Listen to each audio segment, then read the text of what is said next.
नमस्कार, बड़ी खबर में आपका स्वागत है और मैं हूं आपके साथ अनुष्का सिंह। देश की भूमि इस वक्त एक चुनावी अखाड़े की तरह नजर आ रही है। इसमें भाग लेने वाले प्रतिभागी यानी कि पार्टियां एक दूसरे को चित करने की पूरी तरह से कोशिश कर रही है। जी हां, सभी राजनीतिक पार्टियां एक दूसरे को हराने में कोई भी कसर नहीं छोड़ रही है। वहीं बीजेपी भी चुनावी रण में फतह पाने के लिए पूरी तरह से जुट चुकी है। लिहाजा आपको बता दें कि असम में भी विधानसभा चुनाव हो रहे हैं और मोदी सरकार असम चुनाव में जीत के लिए पूरी तरह से एक्टिव हो चुकी है। इसी सिलसिले में पीएम मोदी असम दौरे पर हैं और इस दौरान पीएम ने वहां क्या कुछ कहा है, आइए आपको दिखाते हैं हमारे इस खास रिपोर्ट में।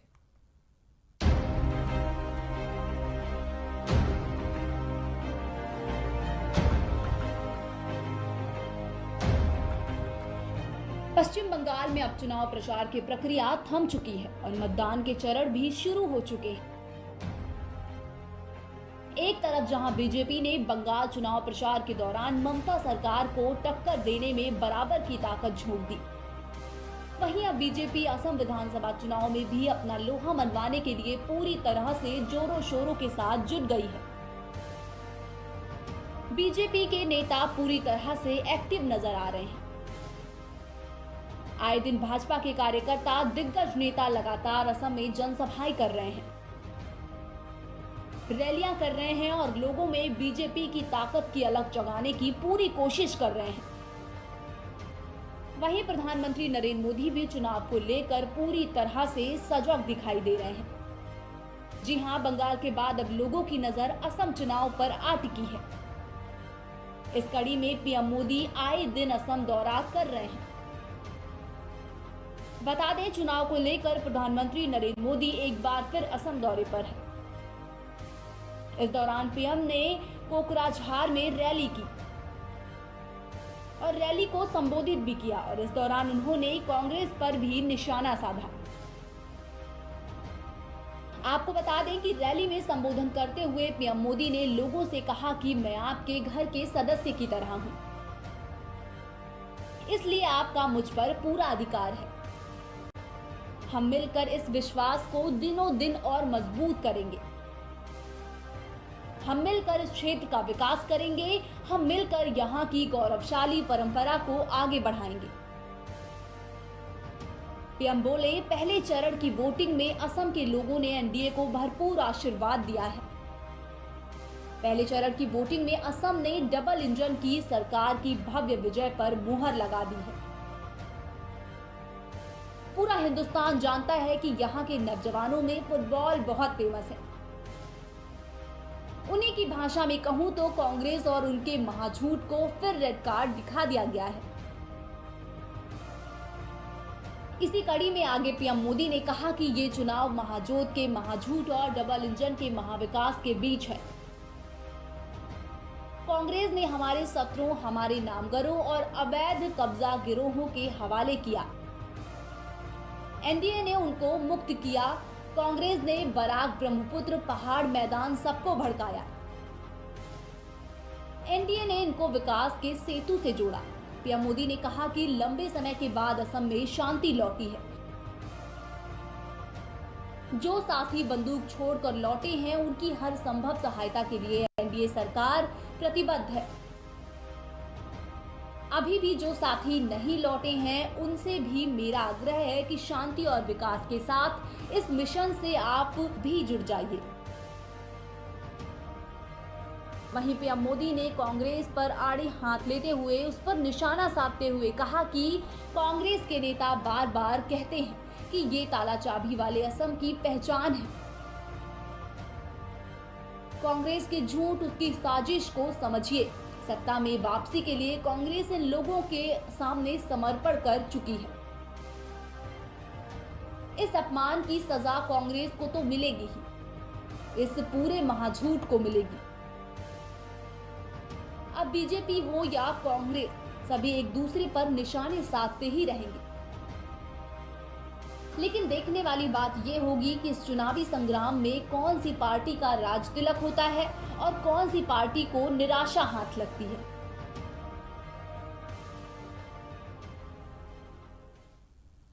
केंद्र सरकार ने लघु बचत योजना पर ब्याज दर घटाने का फैसला ले लिया है। 24 घंटे के भीतर वित्त मंत्रालय ने अपना आदेश वापस ले लिया है। तो चलिए दिखाते हैं आपको एक खास रिपोर्ट।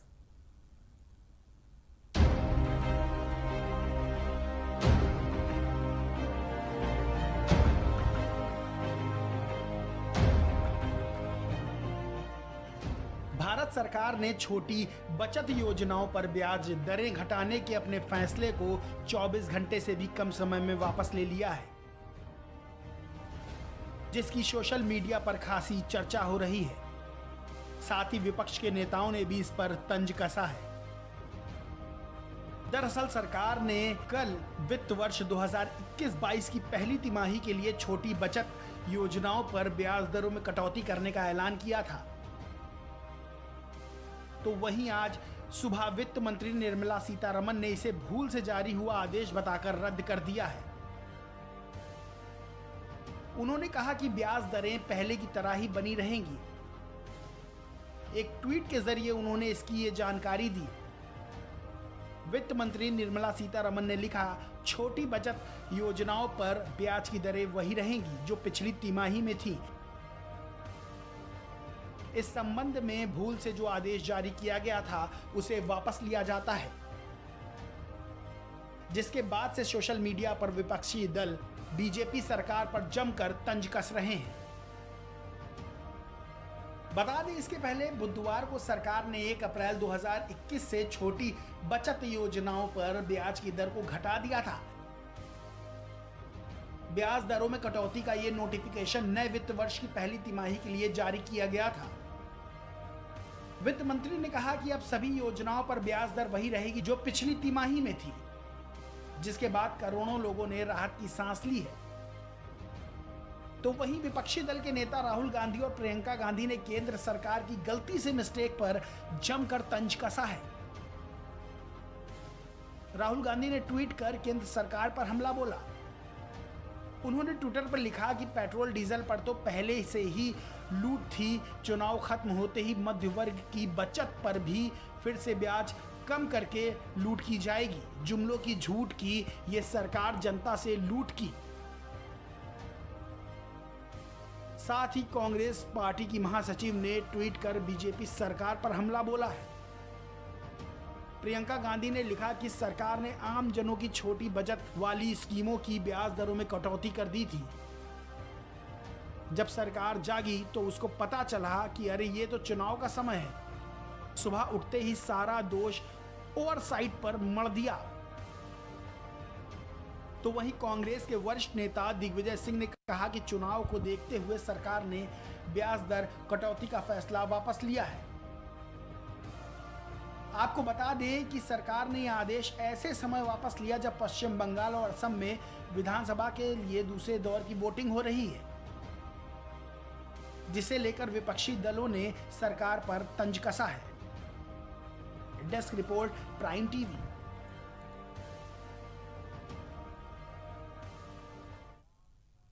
वहीं देश में कोरोना के मामले दिन पर दिन बढ़ते जा रहे हैं। 172 दिन बाद 72,000 से ज्यादा मामले सामने आए हैं। वहीं महाराष्ट्र बुरी तरह से कोरोना की चपेट में आ चुका है। आज से देश में 45 से ज्यादा उम्र वालों को टीकाकरण लगाया गया है। अब आप क्या कुछ जानकारी है, देखिए हमारी इस खास रिपोर्ट में।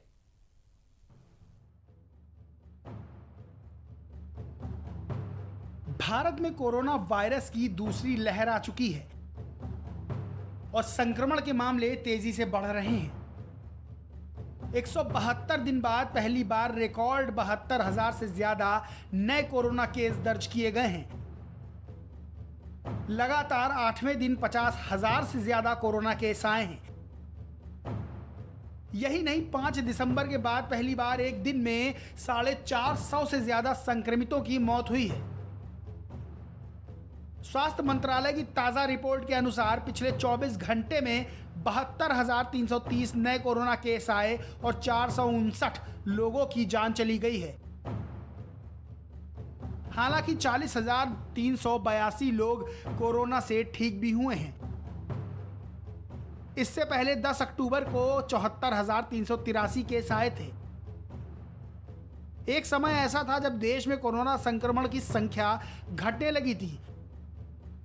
इस साल 1 फरवरी को 8,635 नए कोरोना केस दर्ज किए गए थे। एक दिन में कोरोना मामलों की यह संख्या इस साल सबसे कम थी। देश में अब तक कोरोना वायरस के लिए कुल 24,47,98,621 सैंपल टेस्ट किए जा चुके हैं, जिनमें से 11,25,681 सैंपल कल टेस्ट किए गए। देश में हर दिन सबसे ज्यादा कोरोना संक्रमण के मामले महाराष्ट्र में आ रहे हैं और सबसे ज्यादा मौतें भी यहीं हो रही हैं। महाराष्ट्र में कल कोरोना वायरस संक्रमण के 39,544 नए मामले सामने आए। राज्य में किसी एक दिन में सर्वाधिक मामले 3 दिन पहले सामने आए थे, जब 40,414 लोगों के संक्रमित होने की पुष्टि हुई थी। वहीं संक्रमण से और 227 मरीजों की मौत होने के साथ ही राज्य में महामारी में मरने वालों की कुल संख्या बढ़कर 54,649 पहुंच गई है। मुंबई में 5,399 नए मामले सामने आए, जबकि और 15 मरीजों की मौत हो गई। महाराष्ट्र में कुल 23,600 मरीजों को अस्पताल से छुट्टी दे दी गई है। इस तरह कोरोना से ठीक होने वाले मरीजों की संख्या राज्य में बढ़कर 24,727 हो गई है। महाराष्ट्र में अभी 3,56,243 एक्टिव मरीज हैं जिनका इलाज जारी है। बता दें, देश में 16 जनवरी को कोरोना का टीका लगाए जाने का अभियान शुरू हुआ था। 30 मार्च तक देश भर में 6,51,17,896 कोरोना डोज दिए जा चुके हैं। बीते दिन 20,63,543 टीके लगे। वैक्सीन की दूसरी खुराक देने का अभियान 13 फरवरी से शुरू हुआ था। 1 अप्रैल से 45 साल से ऊपर से सभी लोगों को टीका लगाया जा रहा है। देश में कोरोना से मृत्यु दर 1.34% है, जबकि रिकवरी रेट 94% से ज्यादा है। एक्टिव केस बढ़कर 4.55% हैं। कोरोना एक्टिव केस मामले में दुनिया में भारत का 5वां स्थान है। कोरोना से सबसे ज्यादा मौत महाराष्ट्र में हुई है, लेकिन देश के कुछ राज्य ऐसे भी हैं जहां कोरोना से अब एक भी संक्रमित शख्स की मौत नहीं हुई है। यह जानकारी स्वास्थ्य मंत्रालय की ओर से जारी ताजा आंकड़ों से मिली है। ये कुछ राज्य हैं: अंडमान व निकोबार, अरुणाचल प्रदेश, असम, बिहार, दादर नागर हवेली, लद्दाख, लक्षद्वीप, मिजोरम, नागालैंड, सिक्किम और त्रिपुरा।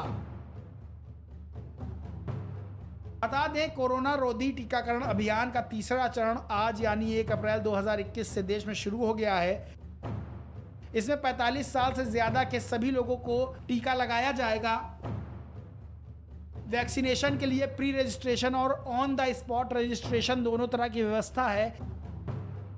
इससे पहले बुधवार को केंद्रीय स्वास्थ्य सचिव राजेश भूषण ने टीकाकरण अभियान की मौजूदा स्थिति, उसकी गति व आगे की तैयारियों की समीक्षा की थी। बता दें कि 16 जनवरी से देश में कोरोना वैक्सीनेशन का अभियान शुरू हुआ था, जो कि अब तीसरे चरण में कदम रखने जा रहा है। वैक्सीनेशन अभियान में अब तक हेल्थ वर्कर, फ्रंटलाइन वॉरियर्स, बुजुर्ग और गंभीर बीमारियों से ग्रस्त लोगों का वैक्सीनेशन किया गया था। वैक्सीनेशन के लिए लाभार्थी को आधार कार्ड या फिर अन्य पहचान पत्र ले जाना आवश्यक होगा। रिपोर्ट के मुताबिक देश में 45 साल से अधिक उम्र के लोगों की कुल आबादी करीब 34 करोड़ है। केंद्र ने राज्यों और केंद्र शासित प्रदेशों को इस समूह के सभी लोगों को 15 दिन के भीतर टीका लगाने को कहा है। हालांकि इसमें से कुछ लोगों को अब तक टीका लगाया भी जा चुका है, क्योंकि स्वास्थ्य कर्मियों और फ्रंटलाइन वर्कर्स भी इस उम्र के लोगों में शामिल हैं। 45 साल से अधिक उम्र और गंभीर रोगों से ग्रस्त एवं वरिष्ठ नागरिकों का टीकाकरण पहले से चल रहा है। बता दें कि पिछले दिनों केंद्र सरकार ने बताया था कि कोरोना संक्रमण से मरने वालों में 88% से ज्यादा 45 साल से ज्यादा की उम्र के लोग हैं। भारत में अभी तक 5 करोड़ कोरोना की डोज दी जा चुकी हैं। हर रोज औसतन 30 लाख डोज दिए जा रहे हैं। अब जब कोरोना वैक्सीनेशन का एक और फेज शुरू हो रहा है। बड़ी बात यह है कि किसी भी व्यक्ति को अगर वैक्सीन लगवानी है तो उसे रजिस्ट्रेशन करवाना होगा। रजिस्ट्रेशन होने पर ही आपको वैक्सीन लगाने की तारीख, समय और स्थान की जानकारी मिल सकेगी। इसके अलावा पोर्टल आरोग्य सेतु ऐप पर भी आसानी से रजिस्ट्रेशन करा सकते हैं। यहां भी आपको अपना मोबाइल नंबर डालना होगा, जिसके बाद आपका रजिस्ट्रेशन आसानी से हो पाएगा। इसके साथ ही 2 ऑनलाइन विकल्प के अलावा आप किसी भी सरकारी या प्राइवेट सेंटर पर भी अपना रजिस्ट्रेशन करवा सकते हैं। यानी जहां पर वैक्सीन लगाई जा रही है वहां पर भी रजिस्ट्रेशन की सुविधा दी गई है। Desk report, prime TV.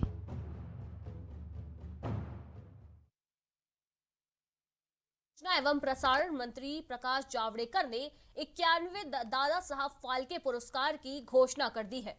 साल 2019 के लिए दादा साहब फाल्के पुरस्कार सुपरस्टार रजनीकांत को दिया जाएगा। वहीं इससे पहले अमिताभ बच्चन को इस पुरस्कार से सम्मानित किया जा चुका है। तो चलिए देखते हैं हमारी एक खास रिपोर्ट।